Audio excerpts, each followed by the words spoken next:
This is Elisa Reyes, and you're listening to Deeper Than Music. Deeper Than Music Radio. Deeper than music. The core of you, the fans, the truth is deeper than music. Deeper than music. Simply the truth is the latest, the new is deeper than music. Deeper than music. The core of you, the fans, the truth is deeper than music. Deeper than music. Simply the truth is the latest, the new is deeper than music. Deeper than music. Hello. Good evening, good afternoon. Wherever you are in the world, Deeper Than Music Radio, behind every great song, there's an even greater story. I'd like to say what's up to everybody listening to us on Amazon. Actually, yeah, now we're on the Amazon AELXA. I can't say it because my Echo Dot will say something. But yeah, now all you have to do is just say, Alexa, play Furyus' Deeper Than Music radio show, and she'll play the latest episode. Oh, well, she's muted. All right. Well, ladies and gentlemen, we have a very special guest. She was here previously, hailing from the Dallas-Fort Worth area, and her music is her testimony, and it was a very powerful show. A lot of good feedback, and we're just catching up with L25. Because of this whole COVID thing, it hasn't stopped the music, and she's also a testament to that. She's been very busy and active. So, ladies and gentlemen, welcome again, L25, back to Deeper Than Music Radio. How you doing? Hey, I'm good. I'm doing really well. Yeah, I noticed that you've been active, moving and making moves, interviewing, and new music videos coming out. So I guess the first question is, so what have you been up to? Well, I don't remember when we spoke last, but I filmed my first music video for Underwater in June, and I think it dropped in June or July. And I wrote a new song that I'll be releasing on Halloween, and I filmed a music video for that, and it will also drop on Halloween. And I hired a manager, like an official person. Isn't that cool? Her name is calliedee, so it's really cool to be working with another woman. And I don't know. I guess that's it. Wow, and shout out to calliedee, because calliedee, actually I was an implant from DC, and calliedee is one of the first people I talked to, a very integral part of the DFW hip hop scene, and she's brought a lot of great guests to Deeper Than Music Radio, and then also one of the masterminds behind DFW Master of the Mic, and then I think the annual hip hop the annual hip hop get together they have now. So yeah, no, that's awesome. Yeah, that makes sense. Amazing. She's amazing. So congrats. And then I know you've been very active as far as like doing shows. Yeah, what have you all been? So I will go back from June. So yeah. Okay. Well, actually, I wasn't playing a lot of shows, and I wasn't really doing a lot of live stuff either, because like Facebook Live or whatever, because I just felt like it didn't work for my music. Like it just didn't feel good to me, or feel right, I guess. But recently, I have 2 shows this weekend, kind of randomly, and I will be performing the single that I wrote. So I'm having a music video premiere, like a pre-screening and a pre-drop, like listening party for this song on October 30th in Dallas. And then on Halloween, it will drop. But on the 30th, after the premiere, I'm going to go to this place called The Sanctuary and perform the song at like an after. Yeah. So I do have shows, but I wasn't actively looking for that because I felt like because of COVID, a lot of places had closed down. But last night I went to Deep Ellum, and COVID who? Oh, you serious? Yeah. People were masked up, but like it was, I mean, I wasn't really going to Deep Ellum that much before COVID, but it was like popping. You know what I mean? Yeah. People were out there. And there were bands, and I mean, there was all kinds of music, and it was busy. I found out something. Very interesting about Deep Ellum. Yeah. So, iconic '80s music video was filmed in Deep Ellum by a rapper. Really? A rapper who first did not want to admit he was from Farmers Branch, but Miami. Vanilla Ice filmed Ice Ice Baby in Deep Ellum. He was from Farmers Branch? Yes. That makes so much sense, though, right? Yeah. Now, once you know that, you're like, oh, okay. Okay. If you look at the video, you see the in Dallas, that green outline of one of the buildings, the lights, and then all the artwork from Deep Ellum. And yeah, I had to go back. And yeah, because he did an interview, and it was saying they were talking about a lot of Dallas history as far as hip hop. And then they're like, with $8,000 in Deep Ellum, he filmed Ice Ice Baby. And if you go back and watch that video, it is Deep Ellum. Yeah, that's so. Yeah. So we have the song Money. Yes. Also, Yeah, Outer I dropped Space. that. I forgot. So Money. Yeah. So we'll go into Money and then we'll talk about Outer Space. But what was the motivation and story behind Money? Oh man. Okay, so it's funny because when I spoke with you last, I was way more open and honest with you about my history. So I feel like you're the person that I end up telling like the real story to. Yeah. But honestly, the story behind Money was how do I want to phrase this? When I was in my previous life, Okay. and I was on drugs and like committing crimes and stuff, I tried to get money at a bank, like using a fake ID in someone else's check. I was trying to commit fraud and I got arrested. So this song was like the glorified, romanticized Hollywood version of like robbing a bank. Oh, okay. You know what I mean? Like it was more, it was inspired by that event, but then, I tried to make it gangster. Oh, okay. Gangster moment, I'll tell you that. Like I was a bad criminal. But yeah, so that's why. But at the end, have you listened to Money? Yes. Okay, so at the end, you know how it's like totally switched up? Yeah. You mistake me for that part. So I wrote that later. Like I wrote Money a year or two ago or something. And then I wrote that part as like an ode to the new me, right? Because I say I'm still out here chasing paper, but what I mean is like I'm legitimate now, and I'm still like a hustler. I hate to use that word, but like it's legitimate and it's all legal, and you know what I mean? Yeah. Like still, I mean, money's a good thing to have, but yeah. No, you make me laugh when you make me think about the Cat Williams joke. He was like, when I got shot, there was no music. He's like, I was just on the floor, code red. Like said, it wasn't glorified. He was like, I got shot, I was on the ground, code red, pimp down. Yes. Yeah. No, it's not at all like the movies.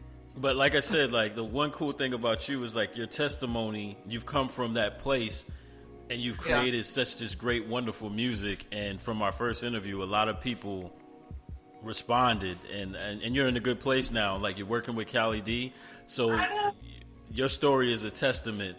So ladies and gentlemen, here we go with L25 Electro-Pop Artists, and we're going to play Money here on Deeper Than Music.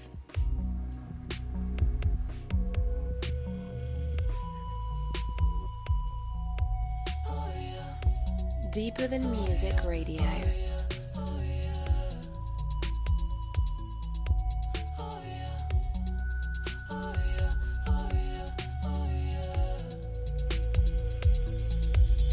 Put the money in the bag, those are the rules, nobody move. I need more than what I have, I know you do, Put the money in the bag, yeah, money in the bag, yeah. I just want all your money. Yeah. Money. I just want all your money. Yeah. Money. How could I not know that they were coming? Where do we go to get to the other side? How could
by the other side.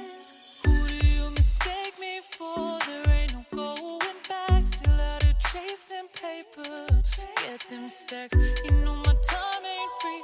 Used to be all I had. Now all my time is spent trying to get that money back. Money, want your money. Just put it in the bag, yeah. Money, want your money. Just put it in the bag, yeah. Money, want your money. Just put it in the bag, yeah.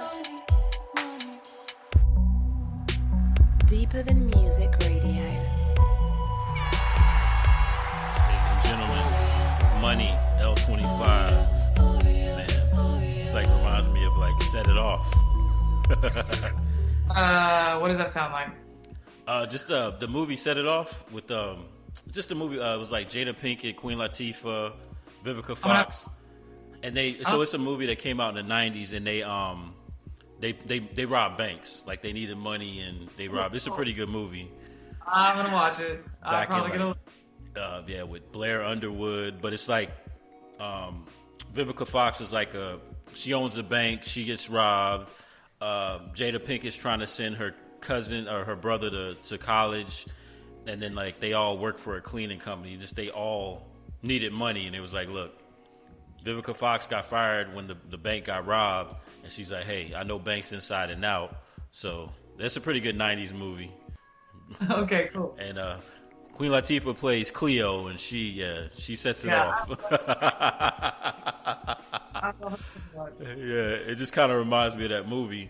But I mean, like it's phenomenal because like you've came from such a dark place, and like so many things are like good going for you. Like you said, you changed from doing dirt to now you're making music and making headways with music. What was the turning point, I guess, in your life? When were you like, when did music, because you also produce as well.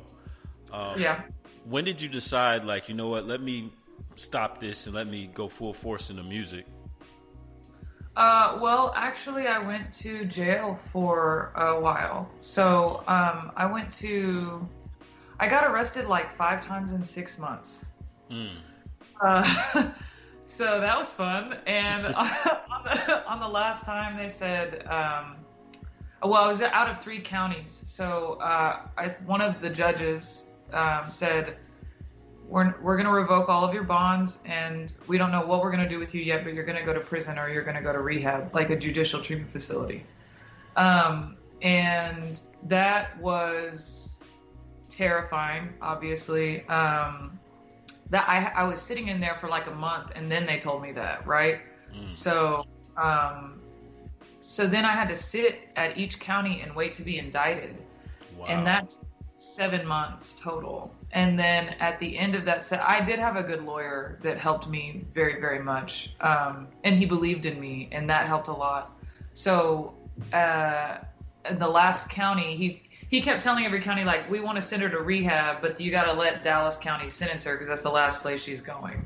Yeah. I don't know how that was arranged. Like, I started in Collin, then Denton, then Dallas. But so that was 7 months. And then when I got to Dallas, they said, okay, well, we have a 6-month judicial treatment facility program that you can go to instead of prison. And once I got sent there, I got a counselor. And, it is a program, right? Yeah. That is designed supposedly to rehabilitate you, but you have to want it. I mean, at the end of the day, like, it really doesn't matter where you go. You have to want that. But I think because I sat for so long and I was so broken, and I had all of that time to get away from the people that I knew and, I mean, really just dry out, because when you're on that much, I mean, I was living in hotels. I was living like on the streets. You know what I mean? Like, yeah. I wasn't homeless, but only because I was committing fraud, basically. And having a counselor is what I attribute a lot of my success to, because she gave me coping skills and tools, which incidentally, like, side note, I really think they should teach that in schools. Oh, yeah. Because way better progressed just as a whole, as a society.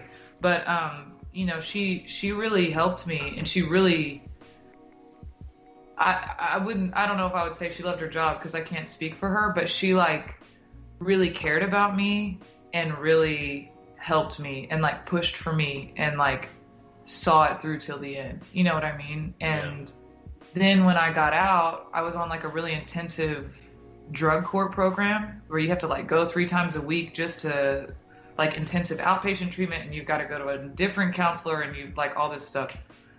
So having that, I think that structure, that was actually more stressful than helpful in my opinion, but I'm here, so maybe it worked. But like, I think all of those things together, but it was in rehab that I was like, okay, I've always been a musician. I want to go back to that. Like I just make music. And then I started producing like a year after I got out by myself because I worked with other people. And then I was like, I think I can make music for myself better than anybody else can, you know? Yeah. So, shout out to that. Yeah. Well, I can write for my voice better than anybody because I know what I can do, you know? Yeah, and I know exactly. So. And then you bring up a good point, and Jay-Z said this perfectly. Sometimes it's not good to listen to everybody because they'll put their limitations on you, and they don't see what you see. And it's real. Yeah, because I feel like you have like this, and again, you guys check out the Nias Media Roku channel. We have a L25 has their own series and stuff like that, and I feel like you have your own lane. It's like Sade has her own lane, Macy Gray had her own lane. You have your own lane, and you're just like submersive in your own world and music. So it speaks to that. I have another podcast. It's a video game podcast. Before I want to go back to another song that you wrote and did so clever that I like, but I gotta ask you, Super Mario or Sonic the Hedgehog? Do I have to pick? I played both. Yeah. 'Cause I had a Sega Dreamcast, I also had a Nintendo. So I had Sonic on Sega Dreamcast. Sonic Adventure. Yeah. Okay. I really am, but I could never get past the beach. I wasn't very good at it. I don't know, man. I don't know. I really like Mario. I grew up on Mario. Okay. Mario came. So yeah. It is funny you mentioned the Dreamcast because I have 9999 is when the Dreamcast came out. So I was stationed in Central California, and 98. I was in line at I think it was KB Toys or whatever, and I was at 12 o'clock. I bought my Dreamcast, and it still works. I still play it. Like me and my daughter, I introduced her to all those Dreamcast games. Yeah. But that's a segue to a track you wrote, your song Arcade Games. I mean, it's very clever. So we're going to revisit that song. Could you give us the story behind Arcade Games again? Yes. So, okay, man. So, same like timeline, around the same time in my life as Money. There was somebody that I was around a lot, and he was like really out there on drugs. And honestly, I think maybe he had like some sort of underlying mental illness or something, like maybe schizophrenia or bipolar or something. Although meth can just make you do that, but like it seemed really extreme. You know what I mean? Because like I'm on the same thing and I don't feel that way. So what's up with you? You know? Oh yeah. What? But he had like some sort of paranoid mental break, and he thought that he could read my mind, and he said, "I know what you're thinking," and then he tried to strangle me in a car.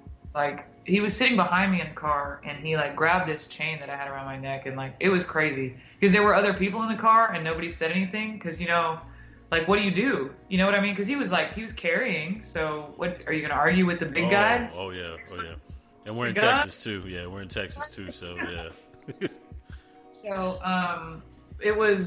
the song, the seed of the song is from that, and And then when I got out, he actually sent me, there's an app called, maybe it's WhatsApp or something. Oh, yeah, And I WhatsApp. got I'm familiar with WhatsApp. random notification in my email like a year after I got out that said his name wants to send you a message. And I was like, oh, God, why? And so I looked at it because, you know, I need to know, like, first of all, the fact that he found me was scary to me. And I needed to know what that thing said, right? Yeah. And it was him being extremely aggressive and just similar behavior. And I thought to myself, like, you can't get to me. You know what I mean? Like, you have no, you don't know where I am, like, physically, but also your power came from my need to seek out drugs, and I don't have that. So, like, you have no control, right? Because you don't have the upper hand anymore. So the song is, when I say I've already died 1,000 times, like, I've like been reborn. You can't kill me now. Does that make sense? Yeah, I got you. Yeah, you know, okay, I'm gonna go back to an 80s movie, The Color Purple. Everything you done to me, you know, when Celia is like, you know, everything you done to me, I've already whatever, and until you do right by me, everything will fall apart. So I get what you're saying. Everything that he's done has already been done. So yeah, exactly. Yeah. All right, so here we are, special guest catching up with L25 on here on Deeper Than Music Radio, and here we are with arcade games. Hi, this is Just so you know, I can't hear the music, so.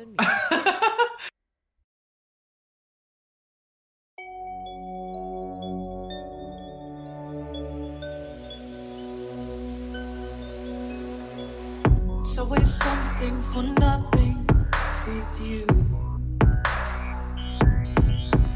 Isn't it? 'Cause you're all about your money and your girls and your shoes. If you want me dead, I'll take my chances. Go ahead, make your move. If you want me dead, I'll take my chances. Go ahead and shoot. I've already died 1,000 times. Do you even know what that looks like? Couldn't get me back there if you tried. Know you're trying, know you're tired, looking at you from the other side. The other side. And on this side, we're doing fine. We're doing fine, yeah. On this side, we're doing fine, yeah, yeah. All doing fine, we're all doing. It's always bad news, there's always something with you. You hate God and good people, they represent what you cannot do. If you want me dead, I'll take my chances. Go ahead, make your move. If you want me dead, I'll take my chances. Go ahead, I've got nothing to lose. I've already died 1,000 times. Do you even know what that looks like? Couldn't get me back there if you tried. Know you're trying, know you're tired, looking at you from the other side. The other side. From this side, we're doing fine. On this side, doing fine. I know you're trying. I know you're tired. We're doing fine. We're doing fine.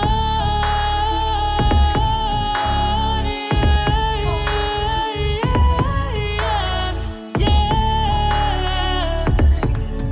doing fine. Finally free. Deeper Than Music Radio. Ladies and gentlemen, L25 arcade games. And you said something earlier that really made me think. There's a movie called I think it's The Social Media Dilemma. Oh, I watched. And we talked before. I have a 14-year-old daughter, and it's a whole different ball game now with kids in school, social media, the pressures, and you really don't know what people are going through. And you brought up a good point. In school, they never really. I felt like in school, I was a bit oblivious to a lot of stuff because I was like a Nintendo maniac. I was in the video games, and then I got into basketball, and I was in my own little bubble. And I think you're right. They really don't do a lot of stuff to address mental health issues. And I didn't realize, and we've had some sidebar conversations, just the pressures of being a person, but then being now with social media. Like with me, I was actually thinking about this morning. I was like, you know what, with some of the stuff that I do, like of course this radio show and then being a musical artist, a lot of people would like I'm not on TikTok yet, but there's certain things that I want to preserve in my private life, and I don't want to reveal everything. And then even I have conversations with my daughter, like, look, one day we went to Durango, Colorado, and it's like, let's put the phones down and let's enjoy nature and hike and do stuff like that. And even going further back, one thing that I noticed in Dallas, a lot of homeless people, but a lot of people don't realize that some of those, I'm a Navy vet, some of those people are veterans, and PTSD is real. I've had, even like this pandemic, there's now a lot of child abuse, a lot of spousal abuse. A lot of people are having PTSD, and I just feel like we don't do enough to address mental health issues. And by you saying that brought up a lot of stuff. And you said, like, when you went to counseling and got the counseling and the treatment you needed, another thing you brought up is you need it. Like, you have to be willing to do it. And it's something that I hope one day that we'll be able to adequately address. Because I found out accidentally chipping my tooth. I grind my teeth, and that's a form of stress, and I never realized it. And it's like, this pandemic and everything. So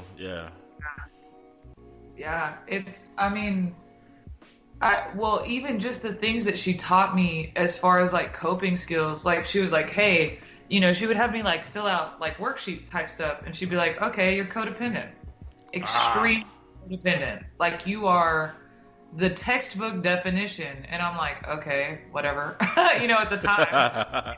Yeah. And starts explaining it to me, and I'm like, oh, so that's not just my character, like that's something I can actually fix if you give me tools to do so. And then I will be happier.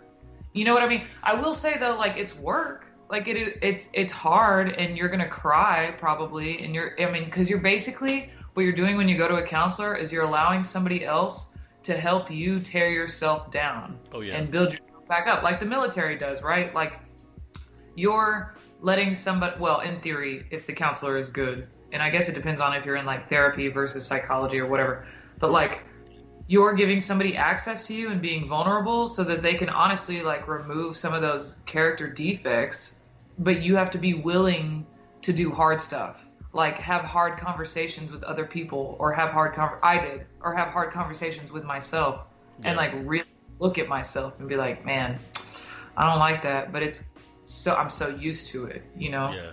And I feel like a lot of people, it's hard for them to look in the mirror. Like, everybody needs, and I mean this throughout history, everybody needs a scapegoat. It's hard to look, but it's easy to blame other people. And it's funny too, because I did that worksheet when I went to counseling, and she's like, yeah, Mark, you're somewhat of a people pleaser. And I'm like, are you?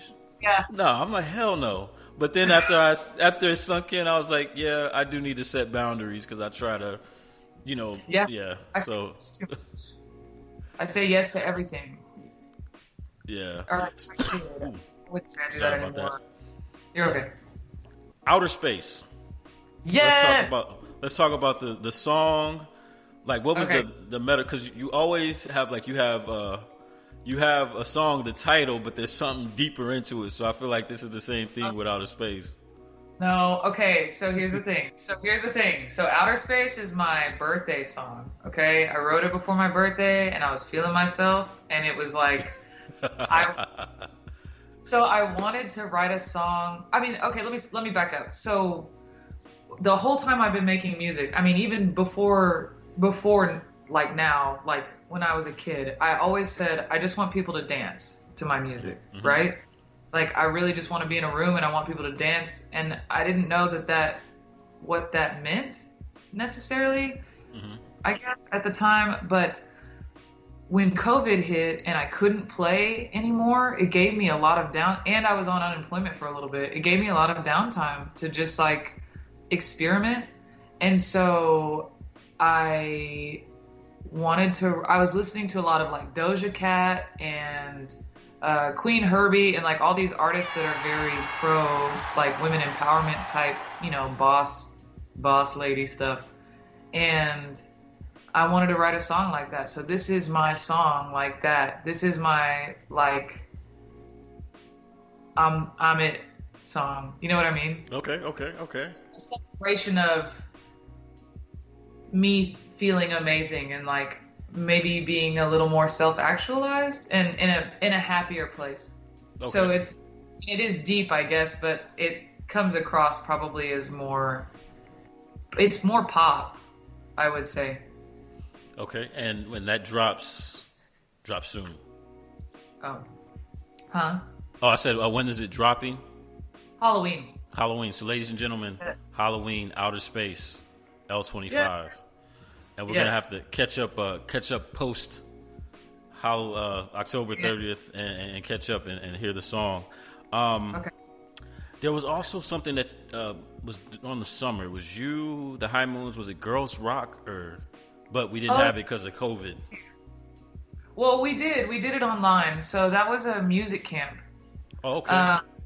And we did it. It was difficult though. I mean, I never even got to see my students like face to face. You know what I mean?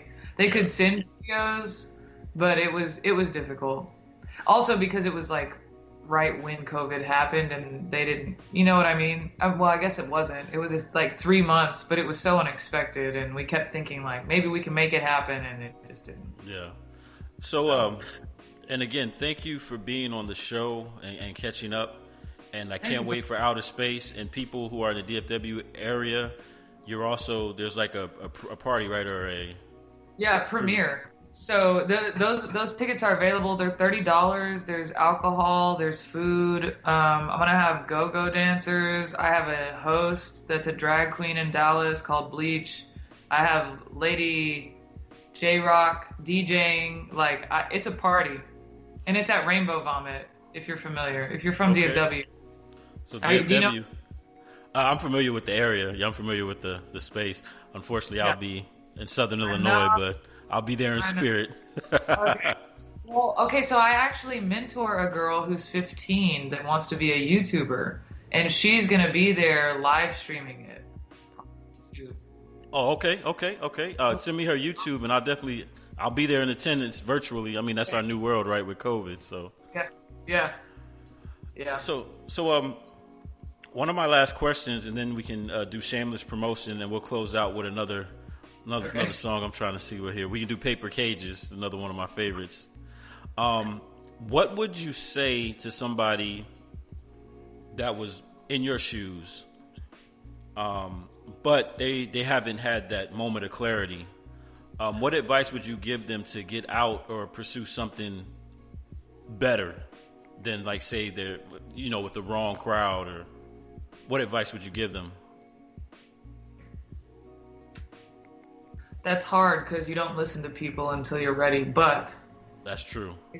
If they were listening, I would say that pain really is temporary. Like it is. This too shall pass, right? Like, yeah. It feels like so intense at the time, but the temporary pain of change will never outweigh the pain of staying in the same place. You know what I mean? Like I feared what the difference would be if I like stopped. I didn't want to deal with all my stuff, right? Because I started using because of one trauma, and then I built up traumas over the course of my life because of drug use, right? And the people I was around, and like all of the things that come with that lifestyle. And so then you think, well, this is just too much. I can't hold all of that. And you have a chemical imbalance when you're coming off of drugs, right? Like, brain is like, oh my God, what's happening? Like, this is horrible. Yeah. So everything's intensified anyway. But I would say it's, as cliche as it sounds, like it's worth it, but you need to find people that can help you, because you cannot do it alone. No man is an island. Neither is any woman. We are not islands. We have to have support, and you have to talk about what's happening. And you have to go through the physical part first, probably, and then the emotional. And also, sorry, I'll like talk about this forever. Also, don't be afraid to fail. You know, it took me many times. I did not quit the first time or the 7th time. Although I will say it only took me one time in rehab, but I knew a girl that went 9 times to that same type of thing, and she got it the time. As far as I know, she's still doing well. We weren't really close, but like I remember her story, and I was like, but you know what? When she told the story of like what happened to her as a child, and then growing up, and like all the trauma and the things, it's like, man, I don't know that I would get it the first time or the 8th time either. You know, like. Also, that puts things into perspective for you when you hear other people's story, and then you think like, man, I mean, we all feel pain, and no pain is greater than any other. Like, you can't really be inside of anybody else, but when you hear some of the things that other people have experienced and the reasons that they got into the position that you're in, you think, I should have been better. Like, I did not have it that bad. You know what I mean? Like, wow. Actually, I heard something. I was watching a movie. I've been watching a lot of movies during COVID. Wolf on Wall Street, the Something Never Dies. It has Shia LaBeouf, Michael Douglas, but he said the definition of insanity is doing the same thing and expecting a different result. Yeah. And I'm like, damn, okay, that makes sense, and that puts things in perspective. Yeah, it really does, yeah. So my last question, and then we'll close out with Paper Cages. Shameless promotion. Where can people hear you? What do you got going on next? Okay, so you can find me on Spotify or anywhere that music is streamed as just L25. That's the letter L and then 25. All together, no spaces. If you want to find me on like Instagram, social media, whatever, it's L25 Music. It's not spelled weird. There's no spaces. There's nothing else in it. It's just L25 Music. If you're in DFW or you feel like flying to DFW for Halloween, you can come to the music video premiere on October 30th. It's from 9 to 11 p.m. And you can go on Facebook to find the event invite or Rainbow Vomit's website, which is rainbowvomit.com, I believe. And then my YouTube channel is where the video for the music video will be on Halloween also, which is just L25 or L25 Music. You can type either in the search bar and you can find me. All right, well, ladies and gentlemen, close out with Paper Cages, and do you want to give us the story behind that again, just to... Yeah, so Paper Cages is actually about my actual experience being locked up, right? So, how does this, it's, being in, I was in medium security, I guess, technically, in Collin County. So I was originally I had a roommate, and then they moved me to a single cell, right? Mm-hmm. When you're in, like, regular jails, you're in, like, it's all open. But because I had a weapon on me during one of my arrests, so they housed me differently in Collin County because of that. Or actually, during 2 of my arrests. But apparently they considered me dangerous, which I think is hilarious now. But anyway, they housed me in a room by myself. And I don't know that I had ever been that solitary for that long. Ever. like I would, before I ever got in trouble, I would distract myself with people, whether it be like romantic relationships or friendships. I was never alone. Also, I'm an only child, so like I really sought that out. Yeah. I was really, really lonely, and again, not good at coping, right? So I just needed to be around people, because then I could focus on them or do things with them or whatever, and then I didn't have to think about myself or worry about myself or what. And also I could blame them for things because they were around. Yeah. And being in a cell alone was actually really good for me in the long run. But that song is about that experience, and then, you know, you'll hear the lyrics, like it's about never going back there again. And just never having to be through that again. And there you have it, ladies and gentlemen. Another great interview with L25. So we money, and then get ready for Outerspace, the premiere, and you know where to find her, L25. And I'm Marquivas, and special guest L25 signing off on Deeper Than Music. Thank you.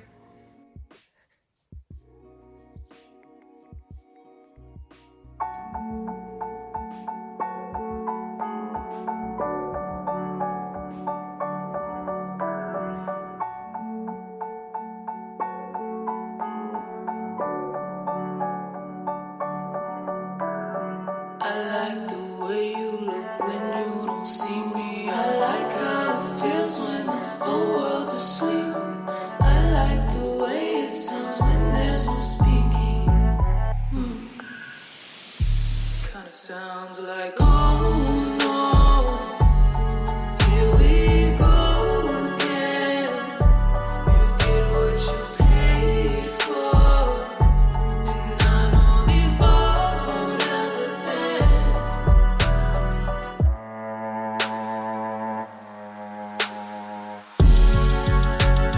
Tell me what comes next. You're always good at that. Building paper cages, yeah. Over and over and over and over and over again. Here we go. Let it go.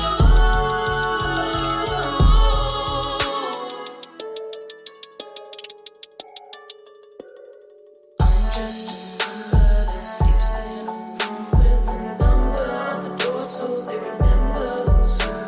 Sometimes they feed me, I stare at the TV with a second it's creeping up, crawling the walls, it's like, oh